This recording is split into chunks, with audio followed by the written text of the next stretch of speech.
Can you teach me a few Excel shortcuts? I know you're the expert. She smiled like a winner, holding her brand new laptop, while the position she was sitting in should have been mine. I stood there, refusing her request, never imagining that in that instant, the entire office dynamic had already started to shift. A few days later, whispers spread through the hallways like wildfire, calling me jealous and uncooperative, while she continued to act innocent, her sweet smile pretending nothing had happened. But 2 months later, her data mistakes, messed up formulas, client complaints, and HR intervention left her completely embarrassed.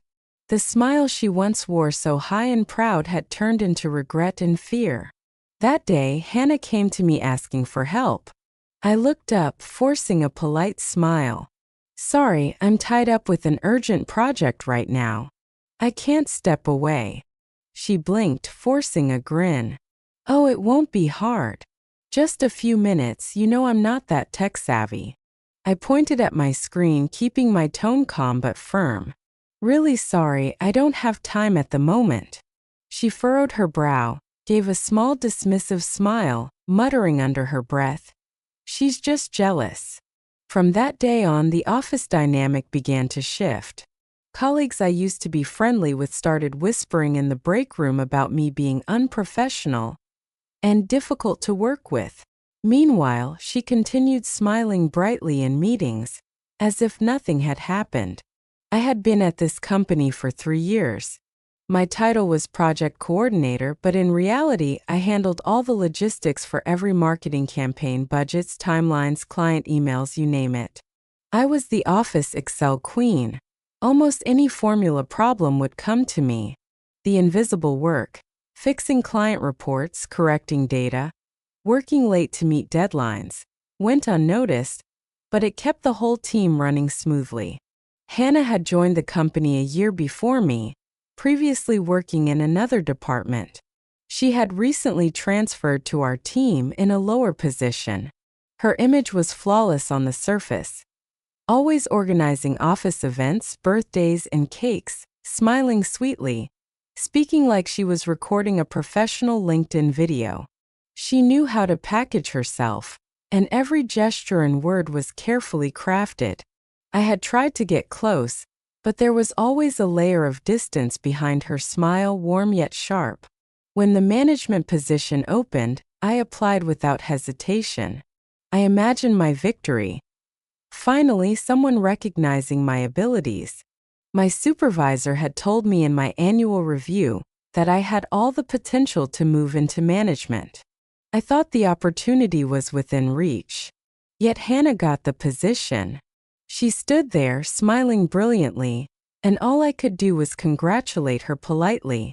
At that moment, my heart sank quietly. A few days later, she came to my desk asking for Excel help. My fingers hovered over the keyboard, tension rising. I knew what she was thinking. She had taken the position I had dreamed of, yet still expected me to fill in her gaps. I repeated my refusal. Really sorry, I don't have time. She frowned, her smile stiff. Don't be so serious. I'm not asking you to drop your work. I said nothing more, simply watching her turn and walk away. Within days, office gossip ran rampant. I went from being the most reliable team member to the jealous, uncooperative one. Every glance from colleagues carried doubt. I withdrew socially, taking lunch walks outside instead of sitting in the break room. But I didn't intend to sulk. I started quietly observing Hannah's work, every spreadsheet, every email update. I knew she wasn't proficient in Excel, formulas, or data analysis, but no one noticed the gap except me.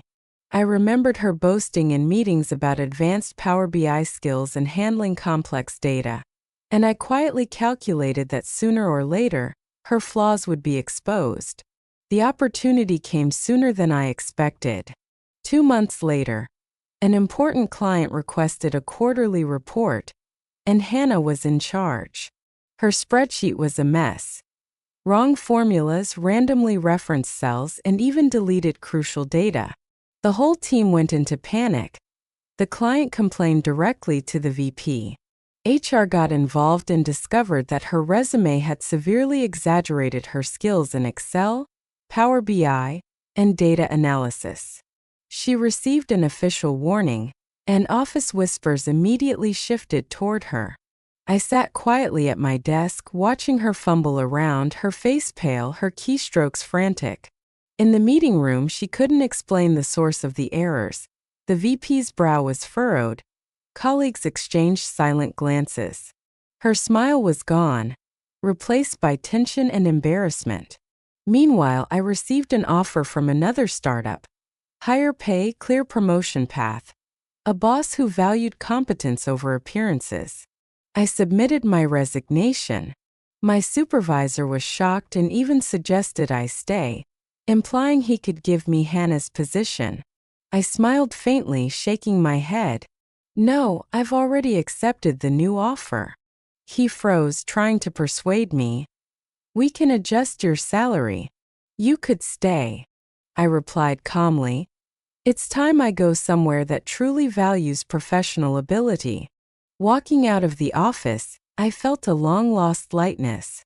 Hannah was still there, struggling with endless tasks and complaints, while I had freed myself from gossip and forced smiles. Her panic, helplessness, and clumsy mistakes became proof of my abilities. I didn't celebrate. I didn't need revenge. Her failure was victory enough.